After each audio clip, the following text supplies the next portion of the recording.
जय श्री कृष्ण मित्रों, मैं वंदना शुक्ला एक बार फिर से अपने कथानुसार कि मैंने बोला था कि मैं एक बार फिर से बहुत ही जल्दी एक नया टॉपिक लेके आऊँगी। तो आज मैं आपके सामने फिर से उपस्थित हुई हूँ। हमारा विश्वविद्यालय है जो श्री कृष्ण विश्वविद्यालय सागर रोड छतरपुर। हमारा विभाग हिंदी विभाग, शीर्षक हमने सूरदास जी को लिया है जो हिंदी साहित्य में बहुत अच्छा उन्होंने श्री कृष्ण जी के ऊपर बहुत अच्छा वर्णन किया है, बहुत ही अच्छा लिखा है। और जो सूरदास और फिर जो हमारा जो ये सिलेबस है या जो टॉपिक किसके अंतर्गत आता है, ये बीए बीएड प्रथम सेमेस्टर एवं बीए फर्स्ट ईयर की क्लास के लिए ये सिलेबस रहता है। सूरदास जी को आप लोग जानते ही होंगे कि जिन्होंने श्री कृष्ण की बाल लीलाओं का बहुत मनोहारी चित्रण प्रस्तुत किया है और साहित्य में इनका स्थान बहुत ही ऊंचा है। अब सूरदास जी के जीवन परिचय के बारे में जान लेते हैं। इनका नाम सूरदास जी है और जन्म स्थान, इनका जन्म सीही के पास, दिल्ली के पास एक सीही स्थान है, वहाँ पे इनका जन्म हुआ था और सन 1478 में इनका जन्म हुआ था और मृत्यु इनकी सन 1583 में हुई थी। आइए अब हम इसको लिख के थोड़ा सा एक्सप्लेन करेंगे।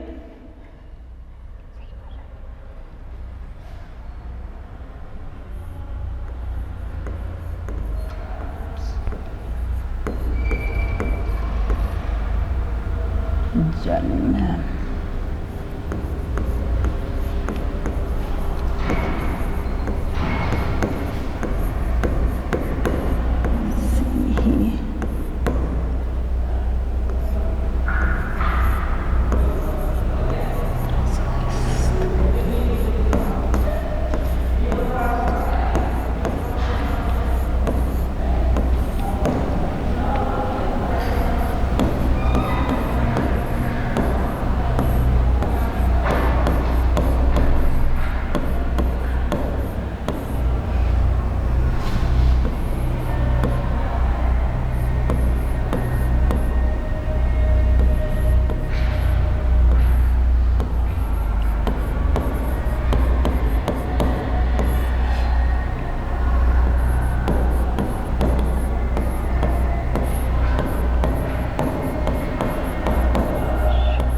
हमने देखा कि इनका नाम सूरदास, जन्म स्थान 1478 और इनकी मृत्यु 1583 और मृत्यु का स्थान पारसौली है और जन्म का स्थान सीही है जो दिल्ली के पास है।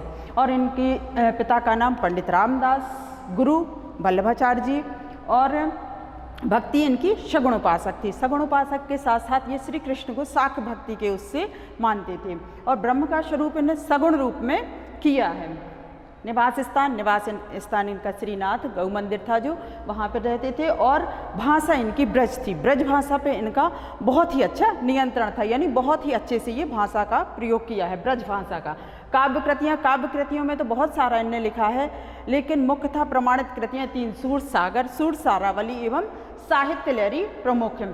साहित्य में स्थान के लिए इनका प्रमुख रूप से साहित्य में श्री कृष्ण की बाल लीलाओं का मनोहारी चित्रण एवं वात्सल्य रस का बहुत ही अच्छा जरा सी छोटी सी चीज़ों को उन्होंने फील किया और उसके बाद उन्होंने अपने साहित्य में लिख दिया।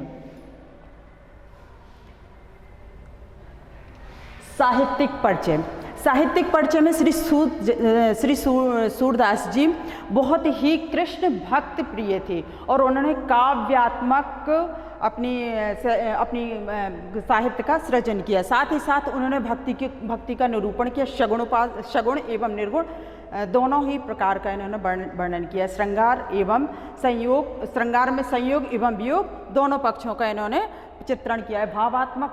भावात्मकता एवं संगीतमात्मकता भी बहुत अच्छे से उन्होंने अपने साहित्य में लेख दिया है।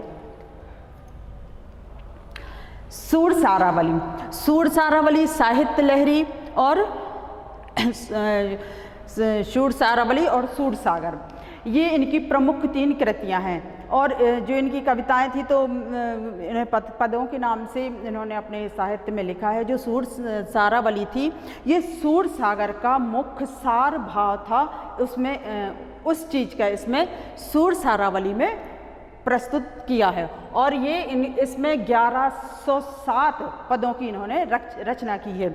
और जो साहित्य लहरी थी, साहित्य लहरी में नायिका का वर्णन किया है एवं अलंकारों का चित्रण किया है।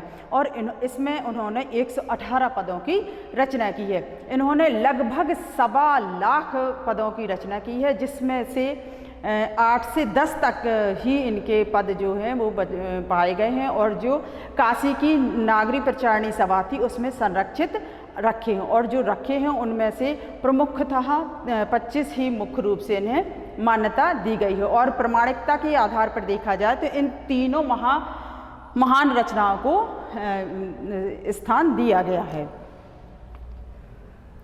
भाषा शैली इनकी सरल, सुबोध, पठनीय और भावात्मकता इनकी भाषा शैली से झलकती है। इनकी मुख्य भाषा थी वह ब्रज भाषा थी। ब्रज के साथ साथ इन्होंने उसमें अपने जो गीतात्मकता, सुगमता, इन सभी तमाम बातों का ध्यान में रखते हुए इन्होंने भाषा को प्रस्तुत किया है। साथ ही साथ अपनी बात पटुता यानी वाग्दग्धता, अपनी भाषा शैली में जब उद्धव और गोपियों का प्रसंग आया है तो इन्होंने बहुत ही अच्छे से बात पटुता का मतलब जो कहते हैं तो उसको प्रस्तुत किया है कि गोपियों का जब उद्धव से मिलन हुआ है, उनने बताया है, अपनी विरह वर्णन कहा है, तो उद्धव ने जो समझाया तो उन गोपियों ने बात पटुता के आधार पर उद्धव को ही उनकी बातों में उलझा दिया है। ये उनकी भाषा शैली की प्रमुख विशेषताएं थी। और इनकी जो भाषा शैली थी वो गीतात्मकता थी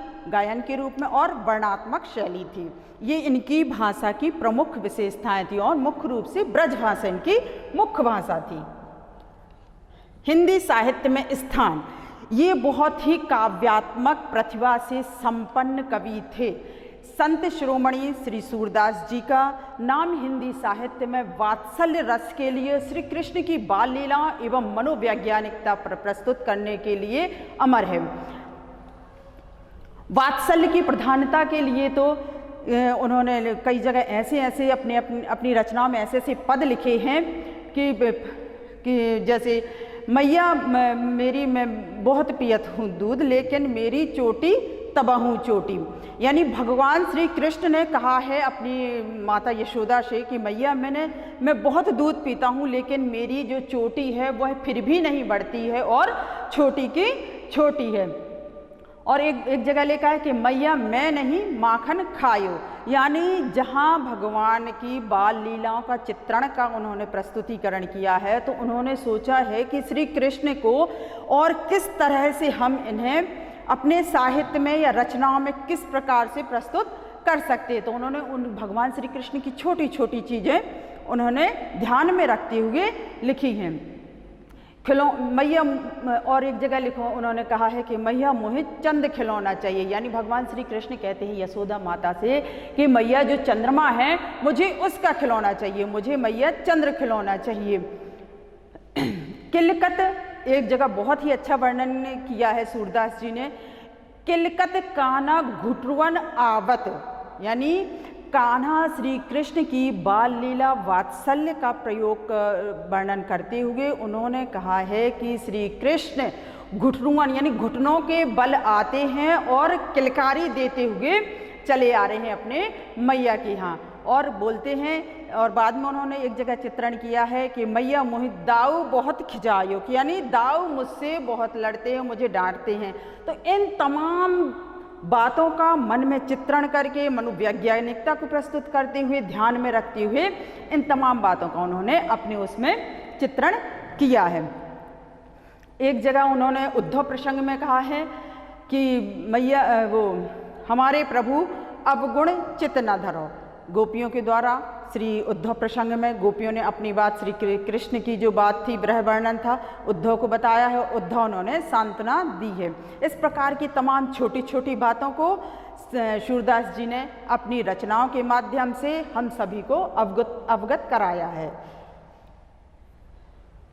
सूरदास जी के गुरु जैसा आप सब जानते हैं कि वल्लभाचार्य जी थे, और इन्होंने दीनता के पद, जब श्री सूरदास जी दीनता के पद गाते थे श्रीनाथ मंदिर में, तो वहाँ पे जब उन्होंने एक श्री कृष्ण जी का एक कोई पद सुना उन्हें गाते हुए, तो उन्होंने वल्लभाचार्य जी ने उन्हें अपना शिष्य मान लिया। शिष्य मानने के साथ साथ उनकी बाद में उन्हें जब देखा है कि ये भगवान श्री कृष्ण का इतने अच्छे से इतना लौकिक समर्पण और परमात्मा की आराधना कर रहे हो, तो बाद में उन्होंने उनके गुणों को देखते हुए, उनके पदों को देखते हुए, उनकी प्रतिभा को देखते हुए उन्होंने बाद में उन्हें अपना शिष्य बनाने के साथ साथ अष्टछाप का जो जहाज नामक एक उनकी वो थी, तो उसमें उन्होंने अपना इनको प्रमुख रूप से उसमें अपना शिष्य बनाया है। सूरदास जी की काव्यगत विशेषताएं। सूरदास जी की काव्यगत विशेषताओं में सबसे पहले वात्सल्य रस का है। सूरदास जी का वात्सल्य रस, चूंकि ये सम्राट कहे जाते थे। आचार्य रामचंद्र शुक्ल ने एक जगह लिखा है कि सूरदास जी जैसा वात्सल्य रस का वर्णन, श्री कृष्ण लीलाओं का वर्णन अन्यत्र किसी कवि ने नहीं किया है। और साथ ही साथ उन्होंने कहा है कि श्री कृष्ण की मनोहर दशा, मनोवैज्ञानिकता, तमाम उन छोटी छोटी चीज़ों का, उनके घुंघराले बालों का, उनकी किलकारी का, यानी इतनी समस्त छोटी छोटी बातों का ध्यान को रखते हुए उन्होंने इनका वात्सल्य रस का चित्रण किया है। सूरदास जी की मनोवैज्ञानिक वर्णन। मनोवैज्ञानिकता में कि जब सूरदास जी ने देखा है कि श्री कृष्ण को जब भगवान माता यशोदा ने जब डांटा है, तो उन्होंने रोके और जिद करके अपने हाथ खुलवाए हैं, और फिर बोले हैं कि हम मैया मुझे दाऊ बहुत खिजायो। दाऊ की एक जगह उन्होंने शिकायत की है। शिकायत करने पे जब माता ने उन्हें समझाया है कि चलो आते हैं दाऊ तो मैं डांटूंगी, ऐसा सब तमाम ऐसी छोटी छोटी मनोवैज्ञानिकता को प्रस्तुत किया है। और अपने काव्य में सरल शांत स्वभाव से उन्होंने माता यशोदा को प्रस्तुत किया है।